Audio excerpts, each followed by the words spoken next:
तो बालक का नजर इस बालक पर आता है, तो उसने इस बच्चों से रिक्वेस्ट करने लगता है कि तुम किसी से मत बताना, तुम किसी से मत बताना। तो अहंकार कहता है तुम क्या कर रहे हो, इससे करने से तुमको क्या मिलता है? तो कहता है लो एप्पल खाओ और तो अपना काम करो।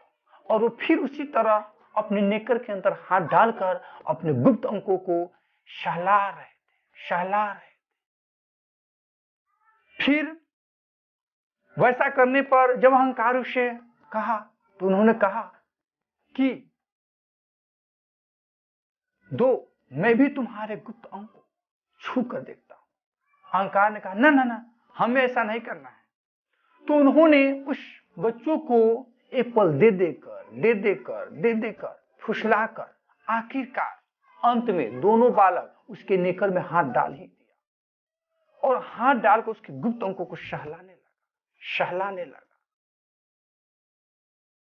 अब जैसे पार्टी समाप्त हुई, बच्चे वहां से घर चले गए। जब अहंकार घर आता है तो वो इस बात को सोचता है कि वो आखिर क्या कर रहे हैं। तो अहंकार इस कहानी में बताता है कि जब मैं उसी प्रकार उसी बालक की तरह जब नेकर में हाथ डाला और अपने गुप्त अंग को जब सहलाया तो ऐसा मुझे लग रहा था कि मुझे यूरिन आने वाला है, अर्थात पेशाब आने वाला है। वह बालक का धीरे धीरे लत लगते गया और वह जब उसे समय जब भी मिल जाता था, जब उसके घर पर कोई नहीं होता था या घर पर अकेले होता था, तो वो अपने नेकर के अंदर हाथ डालकर अपने गुप्त अंग को सहलाता था। ऐसा करते उससे लगता था कि अब यूरिन हो गया, लेकिन कुछ समय की बात है, एकदम ऐसा लगा कि उसे कुछ आ रहा है। जब उसने देखा तो उसे हाथ में चिपचिपा सा पदार्थ आ गया और चिपचिपा सा पदार्थ आ गया और वह बालक उस चीज को नहीं समझ पाया और वह बालक ऐसा प्रतिदिन करने लगा। करते करते एक दिन की बात है कि उसके मामा जी इस चीज को देखे तो उसके और उसके मामा जी से बहुत पटता था, इसलिए उसके मामा जी पूछे कि अहंकार ये तुम क्या करते हो? तो इन्होंने बताया पूरे कहानी और कहा मामा जी हमें खूब मजा आता है, हमें खूब अच्छा लगता है करने में।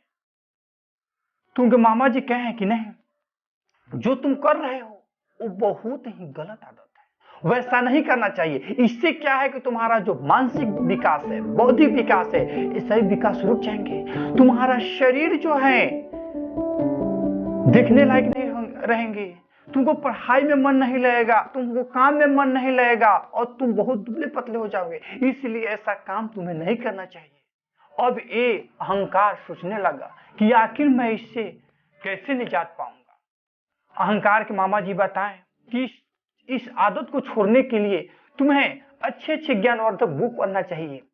यूट्यूब में देखो, कोई अच्छा कहानी पढ़ो, कोई अच्छा कहानी देखो और कुछ इंटरेक्शन कहानी के अलावा कुछ भक्ति बात सोचो, अपने आप तुमको इससे निजात मिल जाएगी।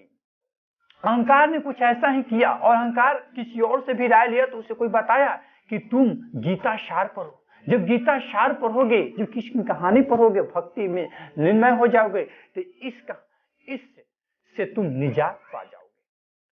तो दोस्तों अहंकार कहता है कि मैं इसी तरह किया।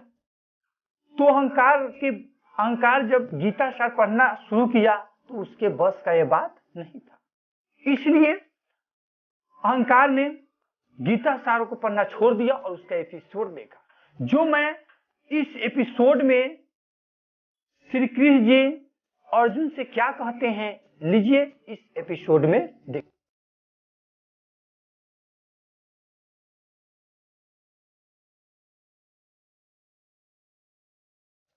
मुश्किल है जनार्दन, असंभव है। नहीं अर्जुन, मुश्किल अवश्य है, परंतु असंभव नहीं है। कि मन को वश में करने का कोई तरीका, कोई साधन भी है? अवश्य है। क्या है वो? आराम से। तो दोस्तों इस तरह वह अहंकार जो है इससे मुक्ति पाया। तो दोस्तों इस कहानी से मेरा यही बताना है कि आप ऐसा नहीं करेंगे अपने जीवन में।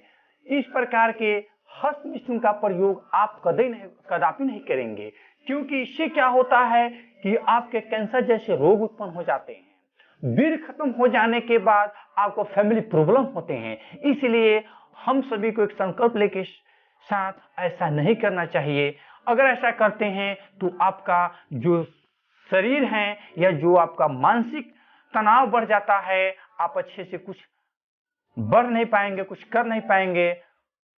तो इस कहानी से मैं आपको यही संदेश देना चाहता था। इसलिए दोस्तों ये कहानी शुरू से अंत तक जरूर देखें, और आपको इस कहानी से क्या सीख मिलता है हमें कमेंट करके जरूर बताएं। चलिए दोस्तों, तो आज तक इतना ही, फिर मिलते हैं अगले वीडियो में। जब तक जय हिंद, जय भारत।